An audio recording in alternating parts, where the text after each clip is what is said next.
Hello, my name is Tom and I'm from Apex's Web Design, and this is my social media and marketing strategies guide for startups. In this guide, I'm going to go over a few different topics, starting with social media, what its uses are, and from my experience, how a business can make the most out of it. I'll also go over a few more marketing ideas which I think you could try, which will be helpful to kickstart your business in the real world whilst you are building your online presence. So, social media. Social media, I don't really need to explain, is a fantastic tool for businesses to interact with both new and existing clients. But the problem with social media being so prevalent is that the competition makes getting to the top of the pile particularly difficult, especially when you're just starting out. Saying that though, it isn't impossible, but it does help to understand the uses and audiences which encompass each social media so you can make a decision as to which one you want to focus your energy into. So, Facebook. Facebook can be difficult to get going. The first and most important thing when it comes to any social media is post consistency. If your posts are very sporadic, then people aren't going to follow your page. For people coming to your page, they will unlikely to follow if there isn't regular and engaging content being posted. A good business page should aim to post 3 or 4 times per week for optimal engagement. You don't want to spam your followers, but at the same time, you want to keep yourself fresh in their mind. If your page only has a couple of followers, 10, 20, 30, you should still continue to do this, even despite the fact it may seem pointless. But there is a bigger picture to doing it. With social media growth, you have to play a long game. It's never going to happen overnight, but it does snowball, and this is because as you develop a history of engaging content, people will come to trust your page more, and you will gain more exposure, more shares, more likes, and growth will just increase. So you have to play this seemingly pointless posting ritual in the early days, which will benefit you later on. If you just stick to posting once or twice a month, your page will never move. So, Facebook ads and post boosting. Regular post consistency leads me on to my next point about Facebook's post boosting and ads service. It isn't surprising when people boost a post without really kind of considering who they're boosting it to. You may get some more likes and you may get some more engagement, but the chances are you probably won't get any more sales. Facebook ads are great for promoting a limited time sales to targeted members of the public.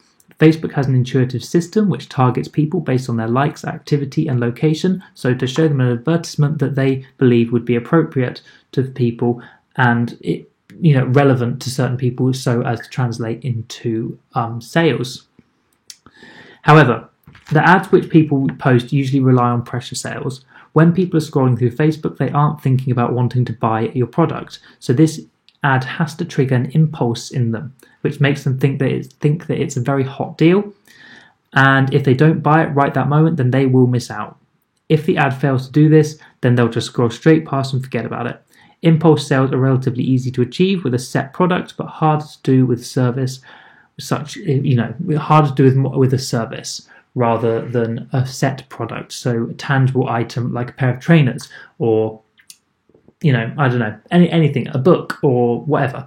But if you're selling a service like, hairdressing or beauty services, then it can be harder to go about the sales route. It's not impossible, but it's harder because people aren't buying a tangible item, they're making a booking, which is different. But when someone sees that, oh my God, this amazing pair of trainers is 40% off and the sale ends in 6 hours, that will encourage them to make a purchase right there and right now. Whereas with bookings, it's less so. But that doesn't mean to say that there is no place for Facebook ads. There are multiple different ways in which you can advertise on Facebook, and you just need to figure out what exactly is the right way for your business to do it. So, here are a couple of the more simple ways that you can boost a post or you can advertise on Facebook.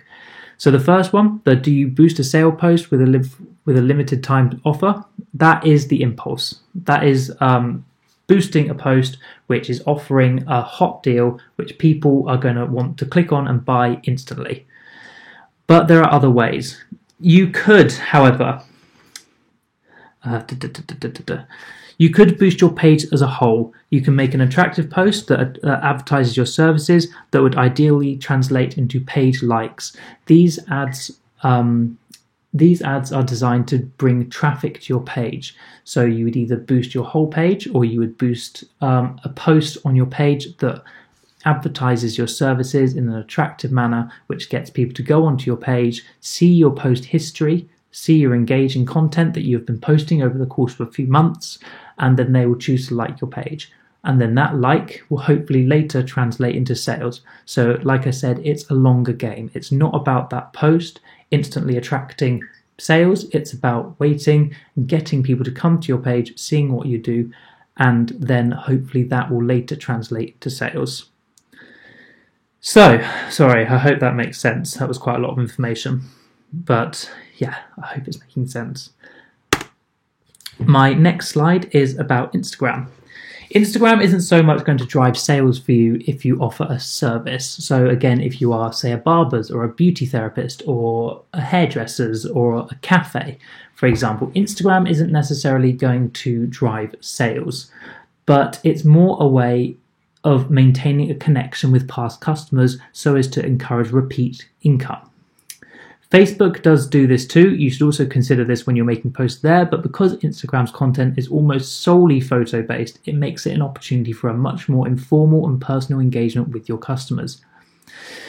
When you are selling a tangible product, so say you are selling, let's say trainers again, you're selling trainers, you could use Instagram to make sales in that respect, because you can take photos and you can of your product. But if you are, say, a beauty therapist, it's harder to take photos exactly of your product. You can more take your photos of the environment. So that's why when you make, if you're selling a product, Instagram works to make sales, but if you're selling a service, not so much. The same goes for if you're a cafe or something like that. You can take photos of your establishment and try and encourage people to come there, or you can, it will also, if you've got an event coming up, you could advertise your event on Instagram, and people that have been to your establishment before and have liked you on Instagram, it will encourage them to come back. That is the thing with service and hospitality-based businesses that are on Instagram. It's all about trying to get people to come back rather than getting people to come off the bat when they don't know about you. It's about encouraging repeat income. As I said, this is what is going to encourage customers to come back. It's a constant and visual reminder of the great experience they had when they previously visited you. Facebook doesn't quite so much offer that. It can, but Instagram is just so much better at it. You can also advertise your sales and your promotions both on Instagram and on Facebook, and that will cover more ground too. With Instagram, you don't so much need to worry about boosting posts like you do on Facebook. It is an option, but if you're doing that on Facebook, I wouldn't really worry about it, because Instagram is far easier to grow your following organically than Facebook is, because Instagram operates on a basis called hashtags. Let me move slide. So, hashtags are essentially this. The examples on the slides, you've got hashtag nail salons in Exeter, or hashtag barbers in Brighton, or hashtag hair salons in Leeds. You can do it for absolutely anything. So, on Instagram, if you choose what photo you want to post, you write your comment underneath it, and then you put all your hashtags. You can put up to 30 on a post, and that is how you engage with an audience that does not follow your page, because all the people who follow your account when you make that post will see the image and the hashtags, but also hashtags each have their own feed, and any post that includes a hashtag will then appear on that hashtag's feed. So then people who are interested in whatever that hashtag is and who are looking through the hashtags will see all the relevant posts. So if someone is looking for a barbers in Brighton, then they might type in barbers in Brighton on Instagram, and they'll look through that hashtag, and then all the barbers in Instagram that are hashtagging barbers in Instagram will pop up, and that is how people can see what people can target what they want to see, and you can target particular people. It enables you can choose who you want to see your content, which isn't quite so easy on Facebook, but on Instagram is very easy. So, online directories. Online directories are basically places for businesses to advertise themselves online. You can just list yourself on them, and you'll appear there, your business details will appear there, and it's a great place for you to advertise your services. You should list yourself on as many of these as possible, so it's simply to increase the chance that people will find your business. But the most important one of these is Google Business. Google Business allows you to list your business on Google so that when people type your service category into Google, you will pop up on Google Maps and Google Business listings. These directories usually give you the option to list your social media accounts, your phone numbers, your opening times, your websites, your email addresses, your premises addresses, and all other contact details. There isn't really so much to say about this. It's kind of obvious. It's just another way for people to find your business, and Google Business is the most important one you need to list yourself on. Because, we've all seen it before when we've typed something into Google. You type in, let's say barbers again. You want to know where your barbers are in a town. You type in barbers in Brighton, and then a little map of Brighton pops up, and all the barbers drop down in little pins onto the map, and you can see where they are. So if you're not on there, if you don't pop up when people type you into Google, there's not even really any point. You need to do that. You need to be on Google Business. So that is very important. So, next slide. Business websites. A website for a business which sells a service or a product is one of the best ways to generate custom because it is a resource that people will find when they actively look for your business. A website, as long as the website has been built properly with SEO and has been designed properly and formatted properly, it will generate income because of the way in which they work. The content is written around what is called a keyword search phrase, and that is basically what people type into Google to find your website. So if someone, for example, was looking for breakfast in Leeds, for example, they would type into Google breakfast in Leeds, and then websites pop up based on what it is that, the keywords that have been typed into Google. The aim is that your website comes up on the first page. In this day and age, whenever anyone's looking for a service, the first place they go to is the internet. So it goes without saying that if your website is on the first page of Google for a particular service and a particular keyword, you will see custom from it. And this is where it can be difficult though, because there are so many websites on the internet. How do you be the first one to come up on the first page of Google? And the answer to that is, of course, smart keyword search phrases, and constantly updating and maintaining your website. SEO is a process, and appearing on the first page of Google for something very general like breakfast in Leeds or restaurant in Leeds really doesn't happen overnight. But however, you can build your website around multiple keyword search phrases, and you can choose more specific ones to rank for. And as you rank for more and more specific keywords, you then will rise in the rankings for the more general terms as well. So there is obviously, I don't really need to explain that is a fantastic thing for any business, because if someone is looking for a service, they want to have breakfast in Leeds, and they type into Google breakfast in Leeds, and these restaurants pop up on the first rankings, and they click on them, it looks good, they're automatically going to go there. The same with beauty therapy or beauty salons or hairdressers. You type in best hairdressers in Southampton, for example, and they come up, and the likelihood is that you're going to go to one of these hair salons that is listed on the front page of Google, because it's got to be decent if it's the first thing that comes up on Google. So that is why having a website almost guarantees it will translate into sales, because being on the first page of Google, you're just going to have so many people being made aware of your business. Some of them inevitably are going to come, and some of them are inevitably going to want to buy your product. So websites are a completely valuable resource to any business, but they have to be formatted properly. That is the key. They absolutely have to be SEO formatted, and the keyword usage on them has to be correct, or otherwise it is pointless. If you don't use your keywords correctly, if you don't promote your website correctly, then no one will find it, and the whole it's a completely pointless venture otherwise. So it's important to think about web presence an online presence as a web. You shouldn't look at your Facebook and your Instagram and your website as all being individual assets, but instead they are all interwoven and they all help each other. People link from your Facebook to your Instagram to your website, and that is how you build a proper presence. But it happens over time. It isn't just going to happen overnight, but all of these things, they prop themselves up, they help each other, and the more ground you cover, the better. So, some offline marketing ideas, because so far most of the ideas that I've given you about social media, I've said take time, and that is true. Most of the advice so far on how you can manage your online presence will not generate you, if you start doing this now, you're not going to see business tomorrow. That's just not the way it works. This is going to take time, but it will happen, however. So here we can now talk about some offline advertising ideas that you can do alongside your building of your online presence. So I'd recommend, the first thing I would really recommend is get some good quality flyers.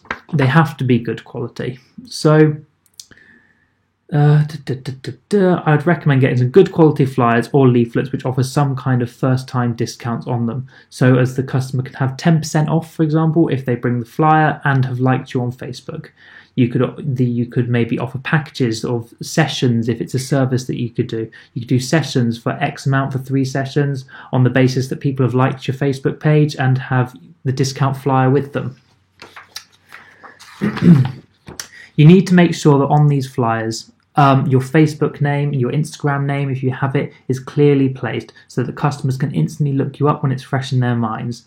Just enough writing that it gets the information across without being too much reading, and with nice, clean images. Have the flyers printed on proper photo printing at a proper photo printing store and through an online printing service. A5 in size and on decent quality, glossy white paper, as this will be people's first impressions to your business. You don't want them printed on bad quality A4 with some imbalanced home printer ink and cut out by hand. That's not going to look good. You should be placing these flyers in shops and on notice boards and wherever you can. Promote your deals on social media too. Think of any other places you may be able to advertise within your local community and satellite towns, as this is the best place to start whilst you improve your online and social media presence. The main thing you need to consider is the quality of the material that you are using to advertise. Always ask your customers to leave you a review on Facebook or after a session, as that's a really important way for people who are interested in your business to feel reassured. In the early days, you might have to keep your prices a bit lower and promote deals to attract customers to get the ball rolling. That is, you shouldn't be afraid of offering a discount in the beginning. So many startup businesses do this because it's just a good way to get customers. When there is so many people out there and so many people all doing the same thing, you need to find a way to break through. And often people can outprice themselves in the early days, and that isn't going to help you. But as you get a bit more custom, you can start to rise your prices, but it is just a good thing to either have lower prices or offer first-time deals to try and hook customers in. You need something that's going to that is going to encourage people to choose you, because particularly as an early startup who hasn't got a lot of reviews and who hasn't got a lot of experience, you've got to say to yourself, why would a customer choose you when they could choose an established business? So sometimes price could be that reason. If you offer a really competitive price or a really good deal, people will still come to you regardless of the fact you aren't very established yet. And that, can be the way into the industry for you. And once you've got a few customers, you've got a few reviews, you are a bit more established, that's when you can start kind of like putting your prices up and putting yourself out there more, and you will be a more established and fully formed business. But in the early days, it's just about getting as many customers through the door as you can, getting as much experience as you can, getting as many reviews as you can, getting people to see your business. And that is, the main thing. You're just getting as many people in, because At the end of the day, it's just about getting as many people to become aware of your business as possible, and that should translate into sales. Simply making a Facebook page isn't really going to do much, as no one's going to find it unless you promote it. The best way to do this is to start locally. Advertise in shops, advertise in shop windows, advertise on notice boards, and advertise, plug your social media through your organic advertisements as well. You need to get people aware of your social media. You need to get people to see what it is that your business does. They need to get them online, get them liking your Facebook page, give them an incentive to like your Facebook page. So like I said, on your flyer that you put in shops and in windows and in stores, put on there 10% off if you like my Facebook page and bring this flyer to your session or in store or when buying whatever.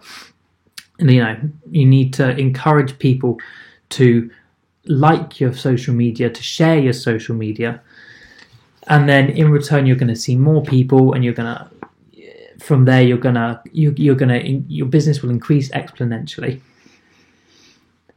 And then later on, if you can get a website, that will further improve your sales potential. The downside to websites is that if you don't have the know-how of how to build one properly for yourself, then it can be expensive to employ someone to do it for you, because they are a lot of work. But once your business is established, if you can afford to get a website, it is absolutely the best thing to do. You should absolutely consider it, because it will increase your sales hugely. You will see a drastic difference if you get yourself a good website and designed by a decent designer that can actually get you on the first page of Google for your services. So all of these different online sources prop each other up, and they all cover slightly different avenues and markets. So the more sales you make, the more different avenues you have covered, the more effective this will be. I hope some of this has been useful for you. You are all welcome to contact me at any point through my website if you've got any questions. I'm always more than happy to help. Thank you very much for watching.